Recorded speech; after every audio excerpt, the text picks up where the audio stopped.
Hello everyone.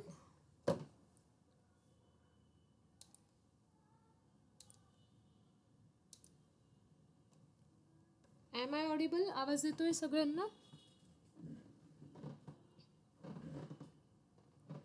Okay. Yes, ma'am. Yes. So last lecture मध्ये बघा आपण काय बघितलं होतं की हंट्स रूल बघितला होता आणि पॉलीज एक्सक्लुजन प्रिन्सिपल बघितलं होतं. इफ तुम्हाला मी म्हटलं होतं की तुम्ही बुक्समधून तुम्हाला जे टेक्स्ट बुक्ससारखे जे मोठे बुक्स मिळालेत, मॉड्यूल नाही MCQचे मॉड्यूल्स आणि एक बुक मिळाले, त्याच्यामधून तुम्ही ते क्वेश्चन्स आणि ते नोट्स कंप्लीट करा. आपण PPTवर घेतलं होतं, बट मी आता तुम्हाला पुन्हा एकदा एक्सप्लेन करते.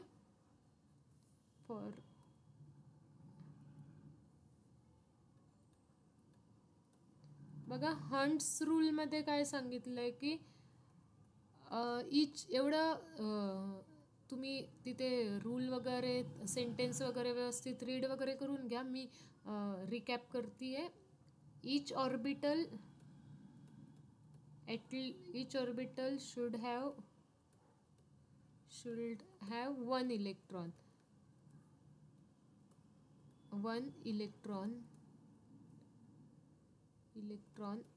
Then pairing will happen, then pairing will start. Okay, pairing will start. म्हणजेच प्रत्येक ऑर्बिटलमध्ये जोपर्यंत एक एक इलेक्ट्रॉन जात नाही ना, तोपर्यंत काय होणार नाहीये, पेअरिंग होणार नाहीये. फॉर एक्झाम्पल आता जर मला P4 इलेक्ट्रॉन्स, P मध्ये मला 4 इलेक्ट्रॉन्स फिल करायचे असतील, तर मग मी ते कसे फिल करणार? आधी प्रत्येक ऑर्बिटलमध्ये 1, 2, 3 एक एक इलेक्ट्रॉन देणार आणि त्याच्यानंतर 4. So it is a P4. Okay. Similarly जर मला F मध्ये 8 इलेक्ट्रॉन्स भरायचे असतील, तर F मध्ये 7 ऑर्बिटल्स असतात. 1, 2, 3, 4, 5, 6 आणि ह्या झाल्या 7 ऑर्बिटल्स. ओके. आता ह्या 7 ऑर्बिटल्समध्ये मला 8 इलेक्ट्रॉन्स भरायचे आहेत, तर प्रत्येक ऑर्बिटलमध्ये मी आधी एक एक इलेक्ट्रॉन देणार. 1, 2, 3, 4, 5, 6 आणि 7. आता 8 वाला इलेक्ट्रॉन कुठे येईल? मग इथे येईल. म्हणजे पेअरिंग कधी स्टार्ट झाली? लगेच सुरुवातीलाच पेअरिंग बेग बे बेदून चार बेत्रिक्सा बेचोकाट आणि ह्या पुढच्या सगळं एम्प्टी असं आपण केलंय का? तर नाही. प्रत्येक ऑर्बिटलमध्ये आधी आपण एक एक इलेक्ट्रॉन दिलाय आणि त्याच्यानंतर काय करायची आहे? पेअरिंग करायची. So it is Hund's rule. त्याच्यानंतर आपण बघितलं होतं की Pauli's exclusion principle. Okay. Pauli's exclusion principle आपण पाहिलं होतं. काय सांगितलं पॉलीज एक्सक्लुजन प्रिन्सिपलने? तर according to Pauli's exclusive principle, no two electrons can have no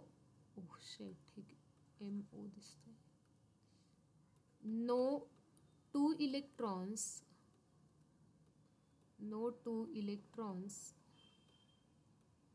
can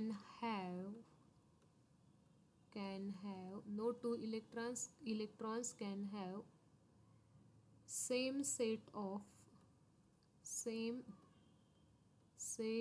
of 4 quantum number.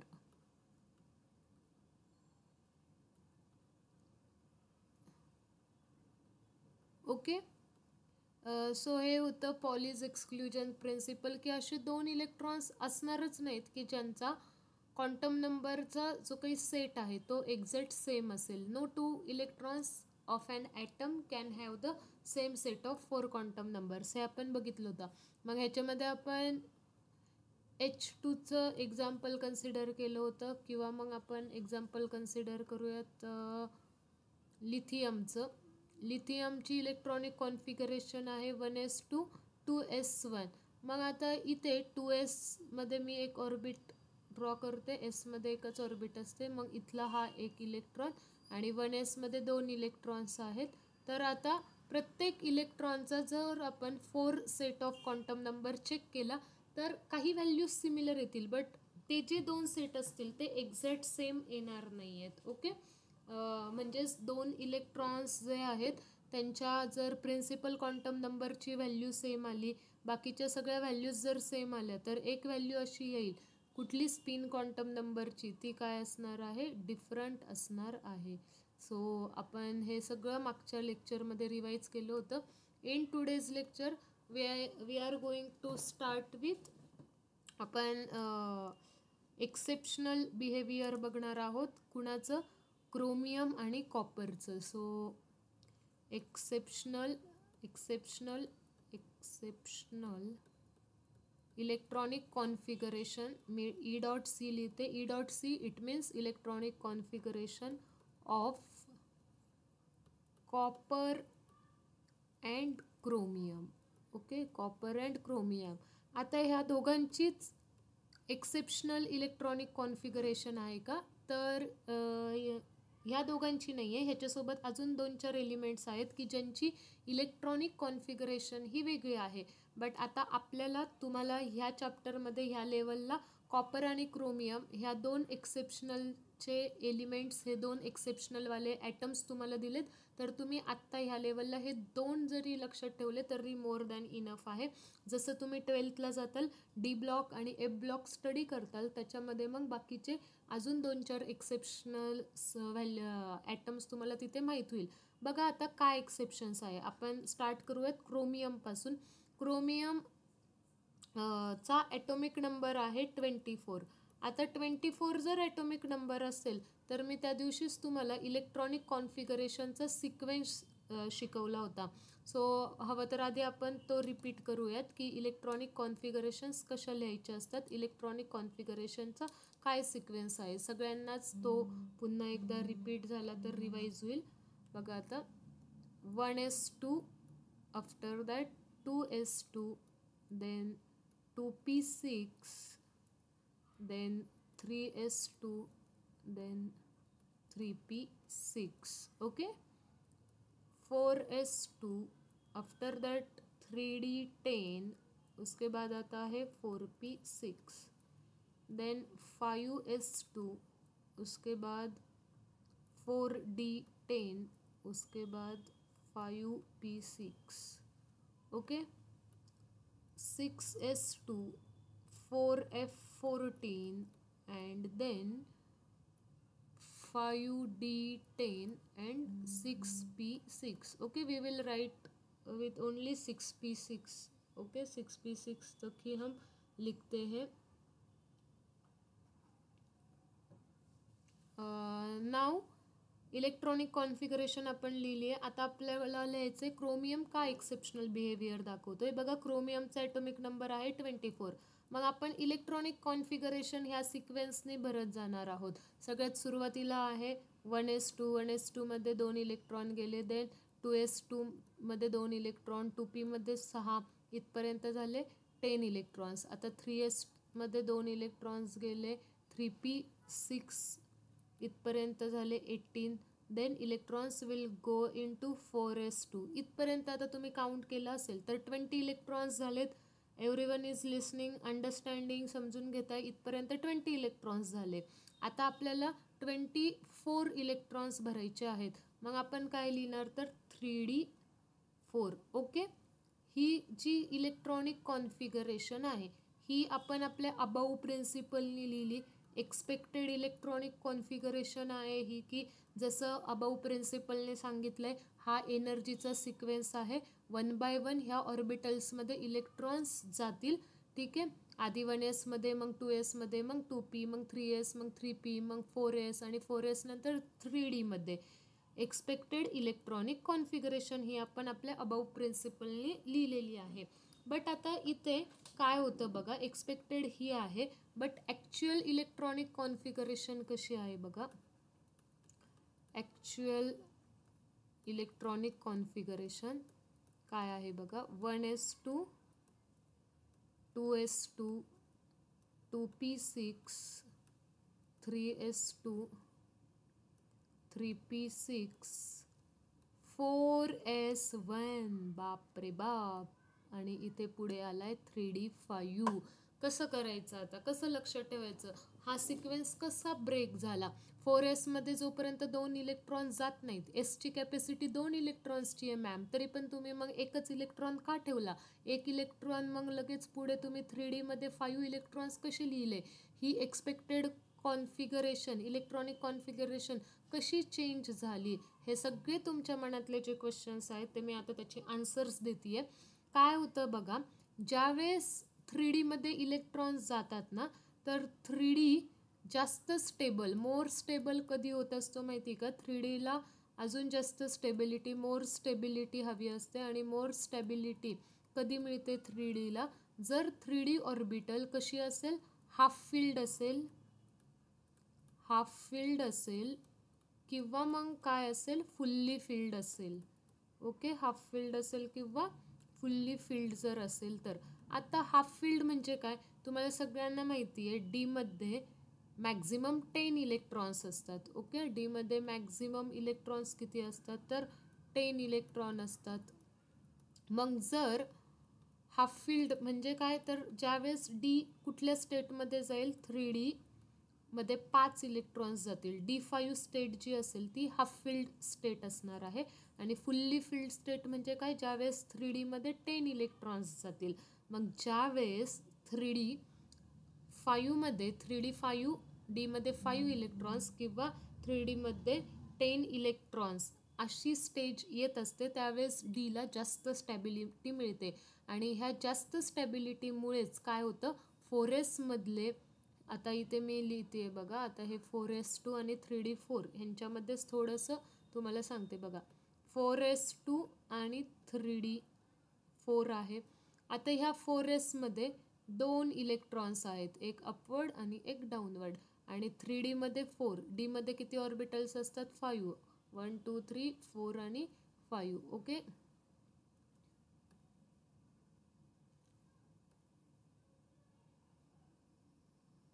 आता हे 5 इलेक्ट्रॉन्स बघा कसे, 4 इलेक्ट्रॉन्स कसे, 1 2 3 आणि 4. आता हा डी जास्त स्टेबल नाही आहे, पण इमॅजिन करा इथे जर एक इलेक्ट्रॉन आला तर डी कुठल्या स्टेटमध्ये कन्वर्ट होणार आहे, D5 स्टेजमध्ये कन्वर्ट होणार आहे, 3D5 बनणार आहे. आणि 3D5 जर तो बनला तर हाफ फिल्ड होतोय. हाफ फिल्ड असेल तरी पण त्याची स्टॅबिलिटी काय होतीये, इन्क्रीज होतीये. मग हा जो 3D जो 4 मध्ये आहे, डी मध्ये जे 4 इलेक्ट्रॉन्स आहेत ते 5 इलेक्ट्रॉन्स कधी कन्वर्ट होतील, जर एस मधला एक इलेक्ट्रॉन कुठे आला, 3D मध्ये आला तर. मग ज्यावेळेस एस मधला एक इलेक्ट्रॉन 3D मध्ये आला तर इथे पण एस ऑर्बिटलमध्ये 2 इलेक्ट्रॉन्स आहेत. इलेक्ट्रॉनमध्ये रिपल्शन होतं. आणि ह्या इलेक्ट्रॉनिक रिपल्शनमुळं 4s मधला सुद्धा एक इलेक्ट्रॉन कुठे येतो, इकडे येतो, कारण इकडे एक एम्प्टी ऑर्बिटल आहे. आणि 4s मध्ये आता किती इलेक्ट्रॉन्स राहिले, तर एक इलेक्ट्रॉन. आणि कशामध्ये कन्वर्ट झालं, 4s1 3D5. So what is the actual electronic configuration of chromium, असा जर क्वेश्चन आला, क्रोमियमची इलेक्ट्रॉनिक कॉन्फिगरेशन काय, हा जर क्वेश्चन आला तर तुम्हाला आन्सर ही इलेक्ट्रॉनिक कॉन्फिगरेशनच लिहायचं आहे. इट इज ॲक्युरेट, ॲक्च्युअल, ठीक आहे. ही जी इलेक्ट्रॉनिक कॉन्फिगरेशन आहे हीच करेक्ट आहे. 4s1 3D5 it is exceptions. मी समजू शकते तुम्हाला, मला माहिती आहे तुम्हाला सगळ्यांना असं वाटत असेल की असं कसं यार, आत्ता तर तुम्ही सांगितलं होतं की ह्या सिक्वेन्सनी इलेक्ट्रॉन्स फिल करत जायचे, मग 4s मध्ये 2 पाहिजे, मग 3D मध्ये 4च पाहिजे, हा सिक्वेन्स, हा रूल कसा ब्रेक होतो. तर yes, there are some peoples who break the rules but they make a history. बरोबर आहे. काहीकांना असं सांगितलं जातं की नाही का, एवढंच करायचं, तुझी लिमिट हीच आहे, तू एवढंच करू शकते, पण तो ते रूल फॉलो करत नाही किंवा तो त्या भेकाव्यामध्ये येत नाही आणि तो ते सगळं खोटं ठरवतो, तो प्रूव्ह करतो स्वतःला आणि त्याच्यामुळं हिस्ट्री बनती. सो हे तसंच आहे, रूल हाच होता की 4s मध्ये आधी 2 इलेक्ट्रॉन्स जातील, मग 3D मध्ये काय होतील, 4 इलेक्ट्रॉन्स जातील. ही क्रोमियमची एक्सपेक्टेड इलेक्ट्रॉनिक कॉन्फिगरेशन, ह्याच्यासोबत मी पण ॲग्री आहे. बट होतं काय, जर आता 3Dला जर स्टॅबिलिटी मिळते आहे आणि 4s मध्ये पण 2 इलेक्ट्रॉन्स होते, त्या 2 इलेक्ट्रॉन्समुळं इलेक्ट्रॉन्स आहेत, सिमिलर चार्जेस आहेत, त्यांच्यामध्ये पण रिपल्शन होतं आहे आणि पुढे एक रिकामी एम्प्टी ऑर्बिटल पण आहे. म्हणजे आता असं गेस करा की तुम्ही एखाद्या ट्रेनमध्ये चढलेला आहात आणि खूप त्या ट्रेनमध्ये गर्दी आहे, सगळ्यांमध्ये अशी नुसती धक्काबुक्की, रिपल्शन चालू आहे. एक जरी सीट खाली झालं तरी आपण पटकन तिथे जाऊन बसतो, का तर आपल्याला त्या गर्दीपेक्षा त्या सीटवर कम्फर्टेबल वाटणार असतं. सिमिलरली तसंच आहे, 4s मध्ये 2 इलेक्ट्रॉन्स आहे, पुढे एक एम्प्टी ऑर्बिटल आहे. तिथे जर तो इलेक्ट्रॉन गेला तर 3D सुद्धा त्याच्या 5 स्टेजमध्ये जाणार आहे, त्याला पण हाफ स्टॅबिलिटी येते. का बरं त्याला स्टॅबिलिटी येते? कारण ते स्ट्रक्चर कसं होतंय, सिमेट्रिकल स्ट्रक्चर बनते. सिमेट्रिक इथं तुम्हाला नेचर दिसत असेल, आणि जेव्हा सिमेट्री नेचर असतं तेव्हा एनर्जी तिथे काय असणार आहे, मग स्टॅबिलिटी तिथे वाढणार आहे, एनर्जी तिथे कमी झालेली असणार आहे. म्हणून मग काय आहे, क्रोमियमची ॲक्च्युअल इलेक्ट्रॉनिक कॉन्फिगरेशन नेहमी लक्षात ठेवा, 1s2 2s2 2p6 3s2 3p6 4s1 3d5 आहे. क्लिअर आहे इथपर्यंत? Everyone let me know. Clear आहे का इथपर्यंत ना? Then I will tell you about copper. क्रोमियमचं आपण जस्ट डिस्कस केलं, then we will talk about copper. कॉपरच्या केसमध्ये का बरं एक्सेप्शन्स दिसत आहे आपल्याला? क्रोमियमचं क्लिअर आहे? बोला बोला. ती गुगलची ॲडव्हर्टाईज तुम्ही बघितली असेल ना, की बोलने से ही सब कुछ होता है. सो बताओ. Yes ma'am. Yes, okay. So आता नेक्स्ट बघा, कॉपर. कॉपरचा ॲटॉमिक नंबर आहे 29. So the expected electronic configuration काय आहे बघा आता. Expected electronic configuration 1s2 2s2 2p6 3s2 3p6, ठीक है, 4s2. कितने इलेक्ट्रॉन्स हो गए यहाँ तक? 20. ओके. 2 + 2 + 6 that is 10 + 2 12 + 6 18 19 20. 4s2 नंतर इलेक्ट्रॉन्स जातात 3D मध्ये. 3D मध्ये किती इलेक्ट्रॉन्स असतात? तर 3Dची कॅपॅसिटी 10 इलेक्ट्रॉन्सची. 4s2 पर्यंत 20 इलेक्ट्रॉन झाले, आणि आपण असं लिहिणार 3D 9. येस, आपल्याला असंच वाटतं, हे असंच असणार, आपण करेक्ट आहोत. बट भाई साहब, कॉपर एंड क्रोमियम थोड़े अलग चलते हैं, उनका बिहेवियर थोड़ा अलग है, वो एक्सेप्शनल केसेस है. तो कॉपरची ॲक्च्युअल इलेक्ट्रॉनिक कॉन्फिगरेशन काय असणार आहे? ॲक्च्युअल इलेक्ट्रॉनिक कॉन्फिगरेशन है 1s2 2s2 2p6, उसके बाद आएगा 3s2 3p6, आता 4s1 आणि 3d10. बल्ले बल्ले. ओके, 3d10 झाला. म्हणजे ह्या काही लोकांना बघा, अशी एक गोष्ट हवी असते, ती आपल्याला मिळाली ना काही आपल्याला जाम खुशी होती. तसंच 3Dचं पण आहे किंवा डीचं पण असतं. ज्यावेळेस D5 आणि D10 स्टेज येते त्यावेळेस ते खूप जास्त स्टेबल बनणार असतात, आणि ती स्टेज आणण्यासाठी ते काही पण करू शकतात. म्हणजे like literally right now people are doing so much work. Why? They want a stability. प्रत्येकाला स्टॅबिलिटी पाहिजे लाईफमध्ये. आपल्याला पैसे कमवायचे आहेत, प्रत्येकजण खूप एफर्ट्स घेत आहे, स्ट्रगल पण करत आहे. का? सगळं कशासाठी चालू आहे? स्टॅबिलिटीसाठी. मग ह्या डीचं पण सगळं कशासाठी चालू आहे? तर स्टॅबिलिटीसाठी. जर तो 3D5 गेला किंवा 3D10 गेला, एक इलेक्ट्रॉन त्याला मिळाला समजा, जर मिळत असेल इझिली, D4 स्टेजमध्ये असताना त्याला इझिली एक इलेक्ट्रॉन मिळत असेल, आणि तो जर 3D5 कन्वर्ट होऊन जास्त स्टेबल त्याला मिळणार असेल, तर स्टॅबिलिटी जर येणार असेल, तर व्हाय नॉट, का नाही तो एक इलेक्ट्रॉन घेऊन स्वतःला स्टेबल करेल. आपल्याला सुद्धा फॉर एक्झाम्पल आपण स्ट्रगल करतोय, पण एखादी गोष्ट जर आपल्याला इझिली ऑपॉर्च्युनिटी मिळते तर का नाही आपण ती घेणार. मग तसंच आहे, D4 स्टेजमध्ये होता कोण? क्रोमियम. 4s 2 इलेक्ट्रॉन्स होते, बट 4s 2 इलेक्ट्रॉनपैकी एक इलेक्ट्रॉन जर मिळाला तर त्याला स्टॅबिलिटी मिळणार आहे, त्याच्यामुळे तो कुठल्या स्टेटमध्ये जातो? मग 3D5 आणि 4s1. ओके. सिमिलरली आता इथे पण तसंच होतंय. जर तुम्ही 4s2 जर आपण ड्रॉ केला, 4s2 जर ड्रॉ केला, तर 4s हे 2 इलेक्ट्रॉन्स, आणि 3D किती इलेक्ट्रॉन्स? 3D 9 electrons. 1 2 3 4 5. ओके. आता 9 इलेक्ट्रॉन्स कसे दाखवणार? 1 2 3 4 5 6 7 8 आणि 9. आता हे तर जर एक इलेक्ट्रॉन आला तर सगळे पेअर्ड होणार, सगळे असे छान छान दिसणार, सगळे पेअर्ड झालेत, ही ऑर्बिट अशी सिमेट्रिक दिसणार. आता इथे सध्या एक इलेक्ट्रॉन कमी पडतोय, मग आता 4s2 मधला एक इलेक्ट्रॉन इकडे जाणार आणि 3d10 मध्ये शिफ्ट होतोय आणि इथे मग काय झालं 4s1.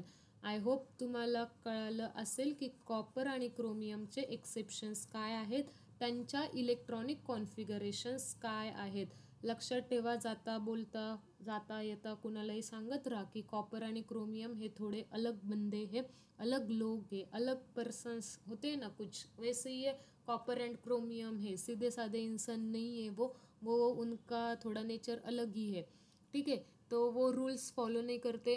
कॉपर एंड क्रोमियम में रूल ब्रेक होने वाला है, जहाँ पे 4s में 2 इलेक्ट्रॉन्स थे, उस 2 इलेक्ट्रॉन्स में से एक इलेक्ट्रॉन आगे डी के लिए जाएगा और 4s में एक ही इलेक्ट्रॉन रहेगा, ठीक आहे। क्लिअर आहे इथपर्यंत? मग तुम्हाला ह्यांच्या ॲक्च्युअल इलेक्ट्रॉनिक कॉन्फिगरेशन्सच लक्षात ठेवायच्या आहेत, त्या करेक्ट आहेत, ठीक आहे। क्लिअर आहे सगळ्यांना? बोलो जल्दी। Yes ma'am. Okay okay, good. Yes ma'am. Yes, ठीक आहे। तुमच्या कॉलेजमध्ये जर स्ट्रक्चर ऑफ ॲटम हा चॅप्टर असेल तर डेफिनेटली क्रोमियम, कॉपर ह्यांच्या इलेक्ट्रॉनिक कॉन्फिगरेशन्स, का बरं ह्यांच्यामध्ये असं एक्सेप्शनल बिहेवियर येतं आहे, त्याला ॲनोमोलॉगस बिहेवियर असं पण म्हणतात, एक्सेप्शन ऑफ, किंवा इथे ब्रॅकेटमध्ये लिहूयात आपण ॲनोमोलॉगस बिहेवियर पण म्हणतात कुणाचं, क्रोमियम आणि कॉपरचं, ओके ठीक आहे। चलो, तो next we are going to start with how to write the electronic configurations of cation, okay. Electronic configuration of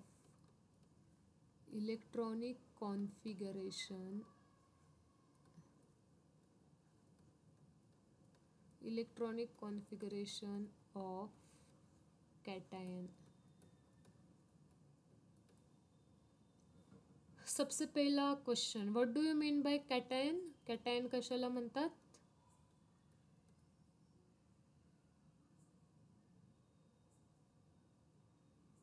भाई साहब आप मुझसे पढ़ रहे हो, इतने वीक नहीं होने चाहिए, बताओ जल्दी, कैटायन कशाला म्हणतात? लक्षात ठेवा। Which have positive charge. Yes, correct. कॅटायन्सवर नेहमी पॉझिटिव्ह चार्ज असतो, ओके। असे कंपाऊंड्स, असे केमिकल स्पेसिस, त्यांच्यावर कुठला चार्ज असणार आहे? पॉझिटिव्ह चार्ज असणार आहे, सो त्यांना काय म्हणायचं आहे? Cation, okay. बेसिकली कॅटायन्स काय करत असतात? पॉझिटिव्ह चार्ज कधी येत असतो तर इलेक्ट्रॉन लॉस केल्यावर। इलेक्ट्रॉन्स काय करत असतात? इलेक्ट्रॉन्सचं इथं काय होत असतं? लॉस होत असतो। डे टू डे लाईफला सुद्धा हे खूप रिलेट होतं, मी ह्याच्या आधी सांगितलं आहे। सपोज ये एक बंदा है, इसके पास ना, इसके दिमाग में ना, अरे ये बंदा है तो इसको केस हेयर्स नहीं हो सकते, इसके दिमाग में ना बहुत निगेटिविटी है, इसका माइंड पूरा ऐसा निगेटिव है, बंदा ही चला गया बहुत क्या है, ये निगेटिव है।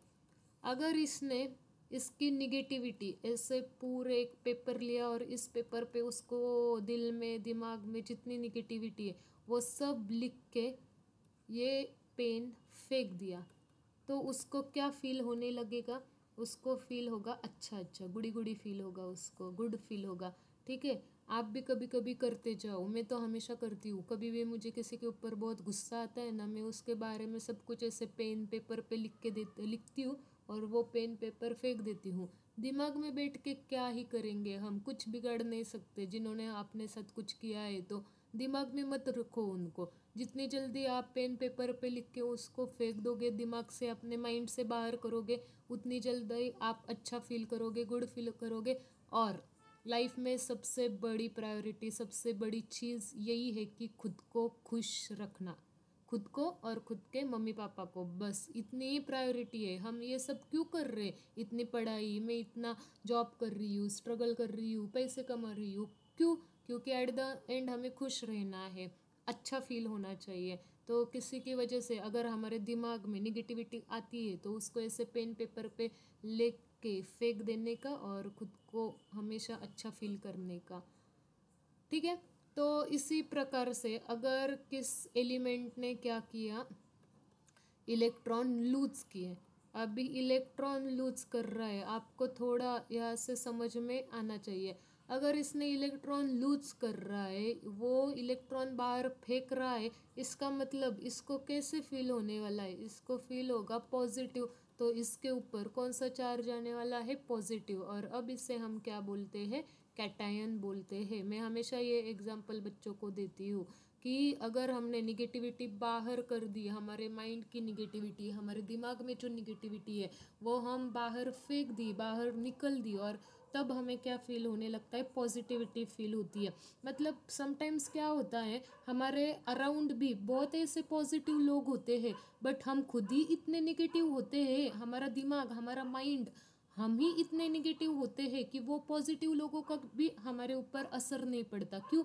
क्योंकि हम खुद ही निगेटिव है, खुद का माइंडसेट ही निगेटिव है। तो अगर आपका भी माइंडसेट निगेटिव है तो जल्दी से जल्दी उस माइंडसेट को चेंज करो। आप जब जितनी भी निगेटिविटी है, कोई भी हुआ, कौन सी भी बात आपके साथ हुई होगी, बट उसको जल्दी से जल्दी रिमूव करो, निकाल दो और अच्छे से पॉजिटिव रहो। तो सिंपल है, कैटायन किसको बोलते हैं, जिनके ऊपर पॉजिटिव चार्ज आता है। कैसे फॉर्म होते हैं, इलेक्ट्रॉन लॉस करने के बाद इलेक्ट्रॉन्स के ऊपर कौन सा चार्ज होता है, निगेटिव। निगेटिव चार्जेस वो छोड़ देते हैं, निगेटिव चार्जेस को वो रिमूव करते हैं, तो वो खुद कैसे हो जाएंगे, पॉजिटिव रह जाएंगे, पॉजिटिव हो जाएंगे। तो अभी हमें कैटायन की ही इलेक्ट्रॉनिक कॉन्फ़िगरेशन लिखनी है। तो अभी मुझे बताओ एग्जाम्पल 1 कैटायन का है या नहीं। Fe+2 इज अ कैटायन, बताओ आप। Fe+3 कैटायन है, एल्यूमिनियम+3 कैटायन है, मैग्नीशियम+2 कैटायन है। बताओ जल्दी, ये सब लोग यस मैम। Yes ma'am. सब लोग कैटायंस है क्या? यस है, क्या है, ये सब लोग कैटायंस है, करेक्ट थे। All are the cations. Okay, क्यों भाई, सबके ऊपर पॉजिटिव चार्ज है, इसलिए सादा सिंपल आंसर है, इन्होंने इलेक्ट्रॉन लूज किए हैं। तो हमें लिखनी है इन कैटायंस की इलेक्ट्रॉनिक कॉन्फ़िगरेशन। कैसे लिखेंगे देखो, अभी सबसे पहले मुझे Fe+2 की इलेक्ट्रॉनिक कॉन्फ़िगरेशन लिखनी है, बट उसके पहले Fe2+ की इलेक्ट्रॉनिक कॉन्फ़िगरेशन लिखने के पहले मुझे ये पता होना चाहिए कि ये Fe+2 बना कैसे, इसका कन्वर्जन Fe+2 में हुआ कैसे। Feचे इलेक्ट्रॉन्स किती असतात, Feकडे इलेक्ट्रॉन्स असतात 26, ओके। ॲटॉमिक नंबर आहे 26, आयनकडे 26 इलेक्ट्रॉन्स असतात। आता Feची इलेक्ट्रॉनिक कॉन्फिगरेशन जर लिहिली तर ती आहे 1s2 2s2 2p6 3s2 3p6 आणि 4s2 3d6, ओके। आता आपल्याला माहिती आहे Feचं कन्वर्जन Fe+2 मध्ये कधी होईल, जर ह्या Feने काय केले, 2 इलेक्ट्रॉन्स रिमूव्ह केले तर। इथपर्यंत कळतंय सगळ्यांना, इथपर्यंत सगळे माझ्यासोबत आहेत। आपल्याला Fe+2 ची इलेक्ट्रॉनिक कॉन्फिगरेशन लिहायची आहे, नंतर मी तुम्हाला ट्रिक पण सांगेल, पण आत्ता मला तुम्हाला काय सांगायचं आहे की आधी तुम्ही Feची इलेक्ट्रॉनिक कॉन्फिगरेशन लिहा। Fe आयनचे ॲटॉमिक नंबर आहे 26, हे 26 इलेक्ट्रॉन्स आपण इथं फिल केले। आपल्याला Fe+2 बनवायचं आहे। Fe+2 कसं बनणार, जर आयनमधून 2 इलेक्ट्रॉन्स रिमूव्ह झाले, 2 इलेक्ट्रॉन लॉस झाले, तर काय बनणार आहे, Fe+2 बनणार आहे। It is clear to everyone, clear आहे हे। मग आता हे 2 इलेक्ट्रॉन्स कुठून रिमूव्ह करायचे, ह्या शेवट 3D मधून इलेक्ट्रॉन्स 2 रिमूव्ह करायचे का 4s मधून, तर ऑलवेज रिमेंबर आधी s मधून 2 इलेक्ट्रॉन्स जाणार। आणि ह्याचं रिझन काय आहे, प्रत्येकाला ज्यावेळेस मी स्टुडंट होते त्यावेळेस पण मला असं वाटायचं की यार मॅडम असं कसं सांगू शकतात, आमचे सर असे कसे सांगू शकतात, कारण इलेक्ट्रॉन आधी 4s मध्ये जातो, 4s मध्ये आपण 2 इलेक्ट्रॉन्स भरतो, मग इलेक्ट्रॉन्स कुठं जातात, 3d6 मध्ये जातात। मग इलेक्ट्रॉन्स रिमूव्ह करताना आधी आपण डी मधून 3D मधून इलेक्ट्रॉन्स रिमूव्ह करायला पाहिजे, आपण 4s मधून कसं काय इलेक्ट्रॉन रिमूव्ह करतो, तर ह्याचं आन्सर आहे बघा आता हा आहे न्यूक्लियस Fe चा, ही आहे Fe पहिली शेल, प्रिन्सिपल क्वांटम नंबर 1 मध्ये कुठली सबशेल आहे, फक्त 1s आहे. ज्यावेळेस ही मी सेकंड शेल ड्रॉ केली, ह्या सेकंड शेलमध्ये काय आहे तर 2s. यार का असं होतं,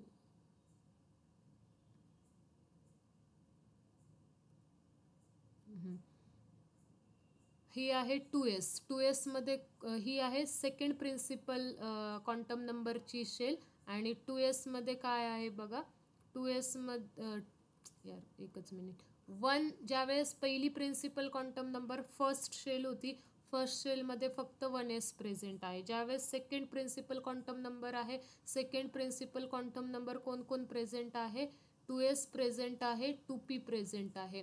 थर्ड नंबरच्या शेलमध्ये कोण प्रेझेंट आहे, 3s प्रेझेंट आहे, 3p प्रेझेंट आहे आणि 3d प्रेझेंट आहे. आणि फोर्थ नंबरच्या शेलमध्ये काय प्रेझेंट आहे तर 4s. तर मग आता ही झाली थर्ड नंबरची शेल, ओके, आणि ही झाली फोर्थ नंबरची शेल.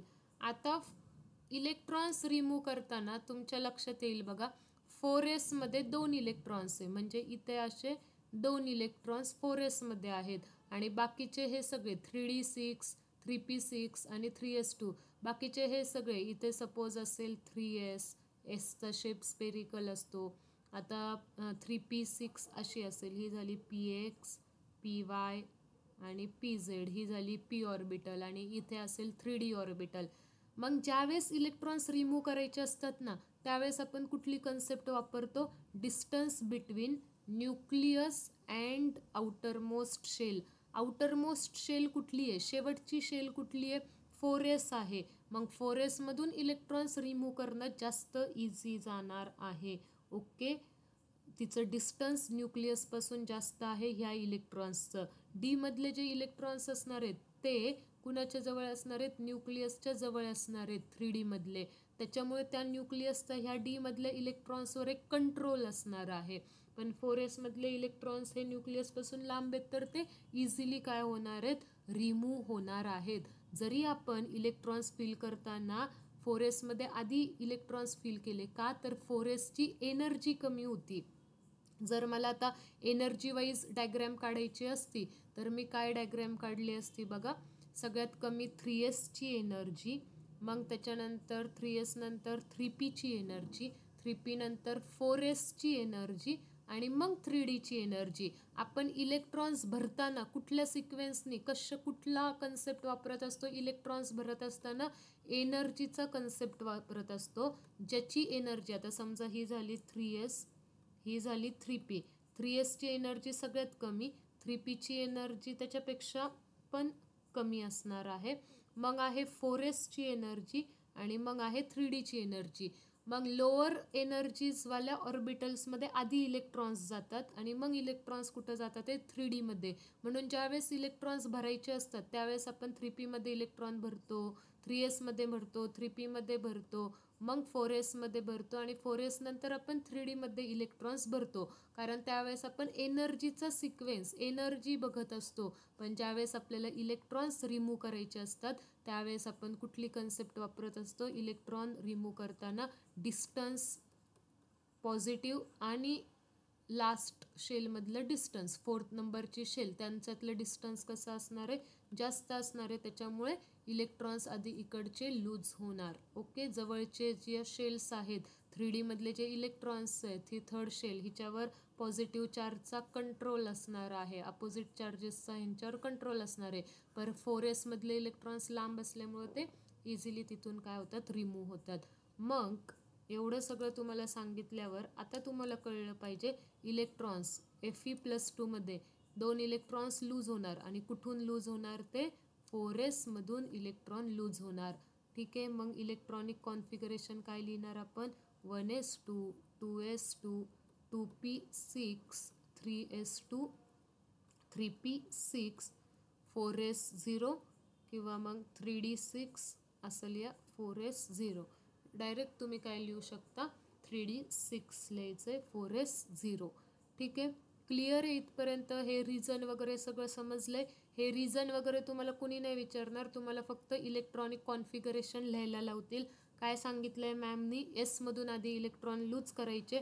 एसमधून इलेक्ट्रॉन लूज झाले की इलेक्ट्रॉन्स कुठून लूज होणार आहेत, 3D मधून लूज होणार आहेत. त्याच्यामुळे आधी 4s मधून इलेक्ट्रॉन लूज करायचे, मग 3D मधले इलेक्ट्रॉन लूज करायचे. क्लिअर आहे इथपर्यंत? आता मला जर लिहायचं असेल Fe+3, ओके.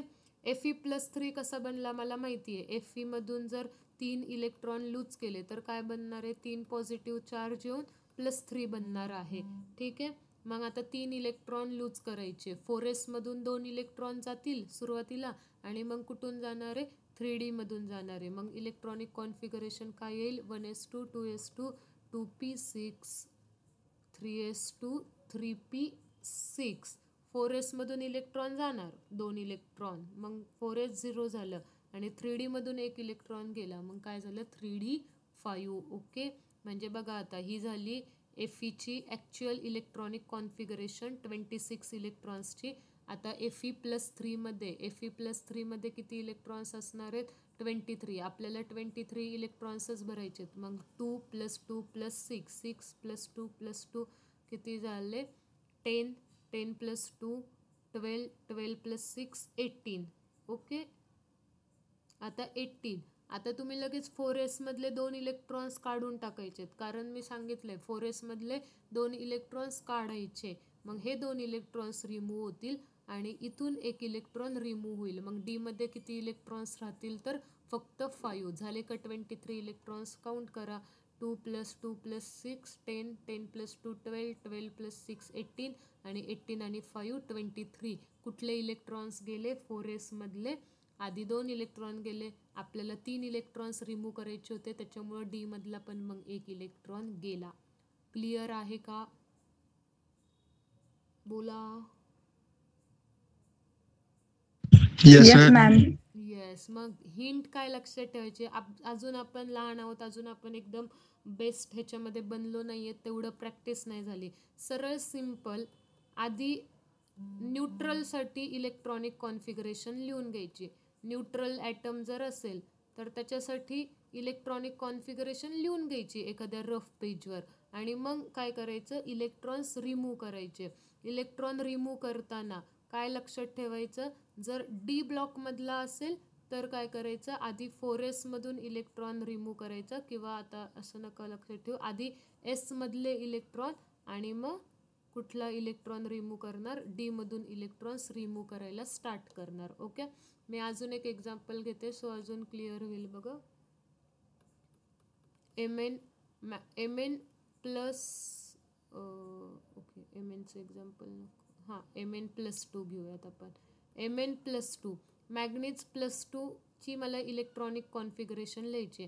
मग सगळ्यात सुरुवातीला मॅग्नीज न्यूट्रल ॲटमसाठी इलेक्ट्रॉनिक कॉन्फिगरेशन लिहायची. Manganese neutral state, atomic number is 25, 25 proton 25 electron. मग आता 25 इलेक्ट्रॉन कसे भरणार, 1s2 2s2 2p6 3s2 3p6 4s2 आणि 3d5. ओके. झाले 25. येस, पाठ झाला. आता हे पहिले 10, त्याच्यानंतर हे 18 18 + 2 20 20 + 5 25. आता लिहायची आहे Mn+2 ची. मग मॅमने काय सांगितलंय, जर डी ब्लॉकमधला म्हणजे शेवटी जर डी मध्ये जातोय, डी ब्लॉकमधला एलिमेंट आहे, तर सुरुवातीला काय करायचं, एस मधून इलेक्ट्रॉन रिमूव्ह करायचा. डोक्यावर +2 चार्ज आलाय म्हणजेच ह्याने 2 इलेक्ट्रॉन्स रिमूव्ह केलेत. मग हे 2 इलेक्ट्रॉन्स कुठले रिमूव्ह करायचे, 4s मधले. मग इलेक्ट्रॉनिक कॉन्फिगरेशन काय झाली, 1s2 2s2 2p6 3s2 3p6 4s0 3d5, किंवा तो जर नाही लिहिला 4s तरी पण चालू शकतो, नो डाऊट. डायरेक्ट काय लिहिणार मग, 3d5. क्लिअर आहे का, कसा चेंज झाला इलेक्ट्रॉनिक कॉन्फिगरेशनमध्ये. इम्पॉर्टंट आहे हे सगळं. तुम्हाला विचारतात Mn+2 मध्ये किती अनपेड इलेक्ट्रॉन आहेत, तर मग इथं सगळे पहिले हे 2 इलेक्ट्रॉन्स पेअर्ड आहे, 2 हे 6 सगळे पेअर्ड आहेत. डी मध्ये मग 1 2 3 4 आणि हे 5 इलेक्ट्रॉन कसे आहेत तर अनपेअर्ड इलेक्ट्रॉन्स किती आहेत Mn+2 मध्ये तर 5 आहेत. असं क्लिअर आहे electronic configuration in the terms of cation. आता ॲल्युमिनियम +3च्या केसमध्ये बघा,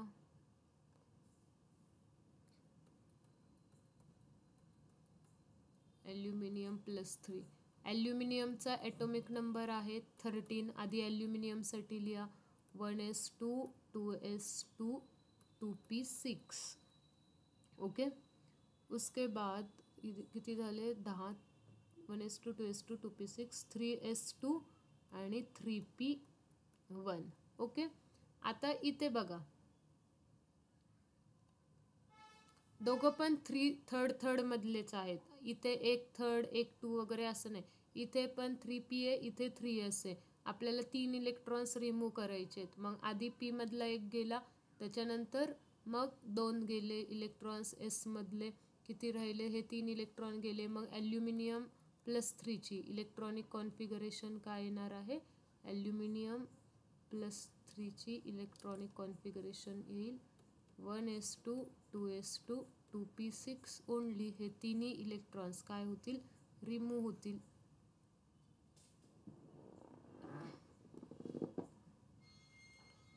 डी ब्लॉकसाठीच तुम्हाला विचारलं जाईल. मी आता इथे जरी ॲल्युमिनियम पी ब्लॉकमधलं एक्झाम्पल मी लिहिलंय तरी पण तुमच्या पेपरला हेच एक्झाम्पल्स येतील, Fe+2 Fe+3. Okay, aluminium magnesium D ब्लॉकमधले एलिमेंट्स नाही आहेत, ते मी कॅटायन्स आहेत का नाही हे विचारण्यासाठी एक्झाम्पल घेतले होते. बट इलेक्ट्रॉनिक कॉन्फिगरेशन डी ब्लॉकचीच विचारली जाईल कॅटायन्सच्या फॉर्ममधली. आणि मग डी ब्लॉकसाठी काय करायचं आहे, आधी एस मधले इलेक्ट्रॉन्स अँड देन डी मधले इलेक्ट्रॉन्स रिमूव्ह करायचे. क्लिअर इथपर्यंत? कुणाला काही डाऊट बोलो जल्दी, किसी को कुछ डाऊट? समजलं का? Yes, ma'am. ओके, तुमच्या आता कॉलेजच्या एक्झाम्स वगैरे असतील, सो एक्सरसाइजमधले क्वेश्चन्स इम्पॉर्टंट आहेत. कॉलेजने जर काही तुम्हाला क्वेश्चन बँक वगैरे प्रोव्हाइड केली तर ती पण यूज करा. आणि एक्सरसाइजमधले क्वेश्चन्स टेक्स्टबुक व्यवस्थित रीड करा. काही डाऊट्स वगैरे असतील तर तुम्ही मेसेजवर पण विचारू शकता. ठीक आहे, so we will stop here.